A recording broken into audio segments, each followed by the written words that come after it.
It had been 40 years since I last saw her.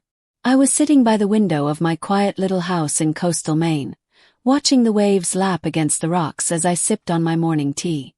The same way I did every morning. The tide came in. The tide went out. That was the rhythm of things now. That, and the steady thump of my aging heart trying to make sense of all the time that had passed. My name is Eleanor. I am 71 years old. I've lived alone for the past 22 years since my husband passed. We had 2 sons, both now married, busy, living their lives on opposite coasts. They call often enough, visit when they can. But still, this house, this life, has been mine and mine alone for more than 2 decades. I didn't expect her. After all this time, you'd think those old knots would have come undone. But they hadn't. I kept them tied, hidden somewhere deep beneath my ribs. And then she arrived, blowing in like a storm after a lifetime of still weather. Her name was Florence. I met her when I was 18. She was 19. A year older. Harper. She had a way of seeing me, really seeing me, that I hadn't experienced before or since. We were inseparable that summer. The kind of closeness that makes you forget the world is spinning outside your little orbit. But like all orbits, ours eventually decayed. Her family moved. Mine disapproved. Letters stopped. Time took over. I married George. Had children. Did the things one is supposed to do. And yet, Florence remained like a half-finished song stuck in my head. So when I opened the door that Tuesday morning, and saw her standing there with a suitcase and a look in her eyes like she'd been carrying the same song, I couldn't breathe. "I found your address in an old box of mine," she said, her voice trembling. "I thought it was too late, but I came anyway." We stood there for a moment.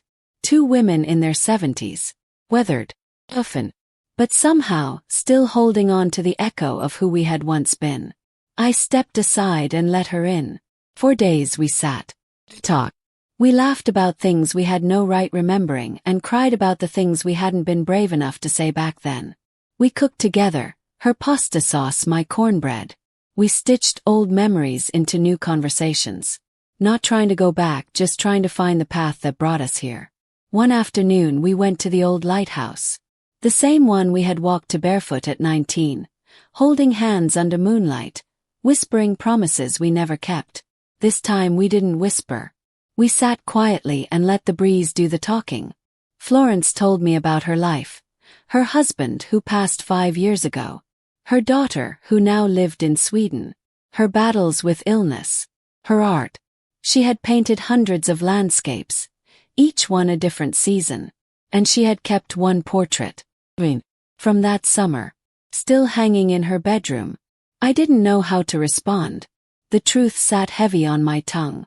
Not because I didn't feel something, but because I did. I had felt it for 40 years. That evening I pulled out the old photo album. We sat on the couch and flipped through memories.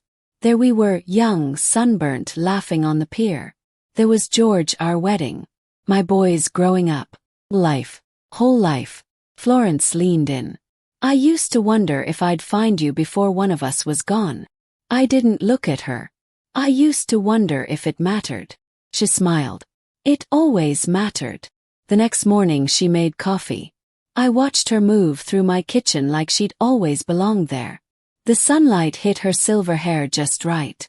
She looked peaceful. We didn't talk about what would happen next. Not really. She stayed for a week. Then another. The guest room became hers. Her paintings started appearing on the walls. We planted a garden together. Tomatoes and rosemary and hope. Some evenings we sit by the window in silence. Paint. Knit. Sometimes she hums that half-finished song. And I listen. We are not the same girls we were. Life has happened to both of us. We carry scars and regrets and whole chapters of time lived apart. But we found our way back. And that means something. I don't know how many years we have left. But I know this. It's never too late to open the door.